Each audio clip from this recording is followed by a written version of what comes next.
दोस्तों, आज की जो सच्ची घटना मैं सुनाने वाला हूँ, दरअसल यह कहानी है उत्तर प्रदेश मुरादाबाद शहर की।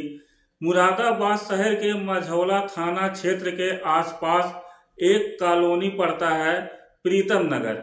इसी प्रीतम नगर कॉलोनी के रहने वाले हैं अजीत पाल, जिनकी उम्र होती है 52 साल, जो पेशे से एक किसान है। अजीत पाल के परिवार में उनकी पत्नी सरोजा देवी के अलावा 4 बच्चे हैं, जिसमें 2 बेटा और 2 बेटी हैं। बड़ा बेटा सुभाष पाल, जिसकी उम्र 23 साल है, जो एक सफाई कर्मी है। दूसरा बेटा संजय पाल। सबसे छोटी बेटी है सरिता। 5 नवंबर 2025 की सुबह सुबह अजीत पाल का पूरा परिवार एक ही साथ गंगा स्नान करने के लिए टिकरी में जाते हैं। जब गंगा स्नान कर लेते हैं, उसके बाद पूरा परिवार शाम के वक्त घर वापस पहुंच जाता है। थोड़ी देर के बाद ही सुभाष पाल अपने घर से बाहर निकलकर जैसे ही गली में पहुंचता है, सामने से 2 लड़के आते हैं और आकर सुभाष पाल का रास्ता रोक लेते हैं। उसके बाद सुभाष पाल के साथ झगड़ा शुरू कर देते हैं। देखते ही देखते बात इतनी काफी आगे बढ़ जाती है कि तुरंत ही एक गोली चलती है। वह गोली सुभाष पाल के सीने में जाकर लग जाती है, जिसकी वजह से सुभाष पाल वहीं गिर जाता है।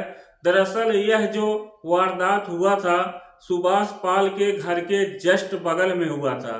गोली चलने की आवाज जब परिवार वाले सुनते हैं, सब के सब घर से बाहर निकलते हैं, लेकिन जब तक घटना स्थल पर पहुंच पाते, जो 2 लड़के थे हवा में फायरिंग करते हुए बड़े ही आसानी से फरार हो जाते हैं। लेकिन अजीत पाल जब अपने बेटे सुभाष पाल की हालत को देखता है, पूरा परिवार जोर जोर से रोने लगता है। फौरन उसे उठाकर नजदीकी हॉस्पिटल में लेकर जाते हैं, लेकिन डॉक्टर सुभाष पाल को मृत घोषित कर देते हैं। अब यह मामला पुलिस का था। इस घटना की जानकारी मझौला थाने में दी जाती है। पुलिस को जैसे ही सूचना मिलती है, पुलिस फौरन अपनी टीम के साथ हॉस्पिटल में पहुंच जाती है। सुभाष पाल का पूरा परिवार हॉस्पिटल में ही मौजूद था। जब सुभाष पाल के परिवार से इस पूरे वारदात के बारे में पुलिस ने पूछताछ शुरू की, तो सुभाष पाल का पिता अजीत पाल पुलिस वालों को जवाब देते हुए कहता है कि साहब, मेरे बेटे को गोली मारने वाला कोई और नहीं बल्कि मेरे पड़ोस में रहने वाला आलोक है, और उसका जीजा राजा ने मारा है। अजीत पाल दोनों का नाम ले लेता है। उसके बाद से पुलिस इन दोनों के नाम पर हत्या का मुकदमा दर्ज कर लेती है। पुलिस जब आलोक और उसके जीजा राजा से पूछताछ करने के लिए आलोक के घर जाती है, तो मालूम चलता है कि यह दोनों अपना घर छोड़कर भाग चुके हैं, जिसकी वजह से पुलिस भी अब पूरा यकीन कर लेती है कि वाकई में सुभाष पाल की हत्या किसी और ने नहीं बल्कि इन दोनों ने ही की है। अब सवाल था कि आखिरकार आलोक और राजा भागे कहाँ हैं। उसके बाद से पुलिस इन दोनों को ढूंढना शुरू कर देती है। आखिरकार 6 घंटे के अंदर ही पुलिस आलोक और उसका जीजा बाइक पर सवार होकर कहीं दूर भागना चाहते थे। पुलिस जब उनका पीछा करती है, तो आलोक पुलिस वालों के ऊपर गोली चला देता है, जिसमें जवाबी कार्रवाई में पुलिस भी गोली चलाती है। एक गोली जाकर आलोक के पैर में लग जाती है, जिसकी वजह से आलोक वहीं पे गिर जाता है। पुलिस आलोक को पकड़ लेती है, लेकिन उसका जीजा राजा वहां से फरार हो जाता है। पुलिस जब आलोक को गिरफ्तार करके थाने में लाती है और जब आलोक के सुभाष पाल की हत्या के बारे में पूछताछ करती है, तो आलोक भी बिना किसी दबाव के तुरंत ही अपना गुनाह कबूल कर लेता है। लेकिन आलोक जब इस हत्या के पीछे की कहानी पूरी बताता है, तो वाकई में इसे सुनने के बाद कॉलोनी और पुलिस वाले एकदम सन्न रह गए। दरअसल इस कहानी की शुरुआत होती है घटना के ठीक 8 महीने पहले दरअसल अजीत पाल की जो सबसे छोटी बेटी है सरिता और उसके पड़ोस में रहने वाला आलोक के साथ में प्रेम प्रसंग शुरू हो जाता है। दोनों फोन पे एक दूसरे से बातचीत करते हैं। जब भी मौका मिलता एक दूसरे से मुलाकात भी कर लेते। जैसे जैसे समय गुजरता है आलोक और सरिता दोनों एक दूसरे के इतने करीब आ जाते हैं कि शादी तक करने का फैसला कर लेते हैं। लेकिन जब इस बात की जानकारी परिवार वालों को पता चलती है तो सरिता के परिवार वाले इस शादी के खिलाफ हो जाते हैं।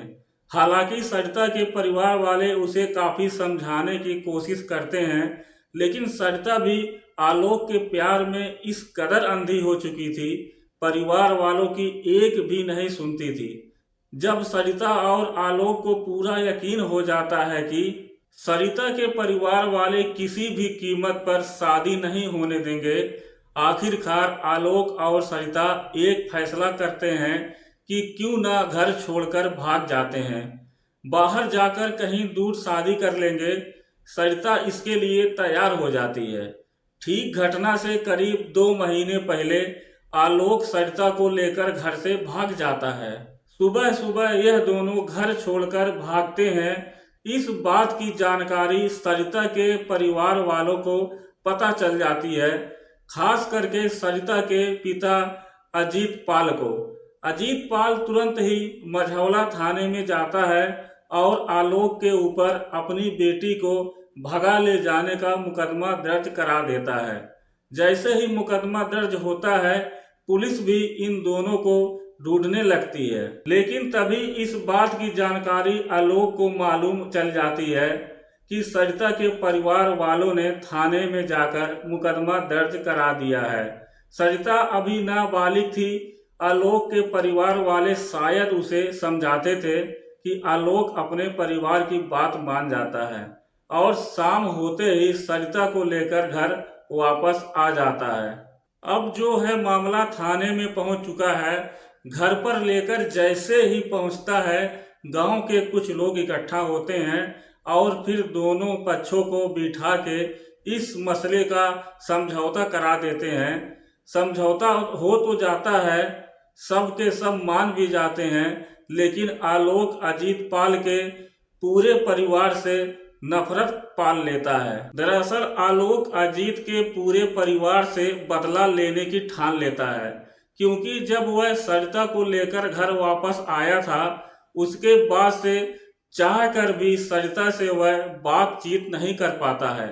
आलोक जब अपनी तमाम कोशिश कर लेता है, इसके बावजूद भी जब वह सरिता से कांटेक्ट नहीं कर पाता है, आखिरकार आलोक मजबूर होकर एक बहुत ही गलत फैसला कर लेता है। उस वक्त आलोक के घर में उसका जीजा भी मौजूद था। राजा से जब उसने अपने काम को करने के लिए मदद मांगी तो वह राजा भी उसका साथ देने के लिए तैयार हो जाता है। उसके बाद आलोक कहीं से एक तमंचे का इंतजाम कर लेता है। उसके बाद से आलोक और उसका जीजा राजा एक सही मौके का इंतजार करने लगते हैं। हालांकि आलोक ने जो ये अजीत के परिवार को सबक सिखाने का जो फैसला किया था, इसकी थोड़ी सी भी भनक अजीत पाल के परिवार वालों को नहीं थी, खास करके उसकी बेटी सरिता को।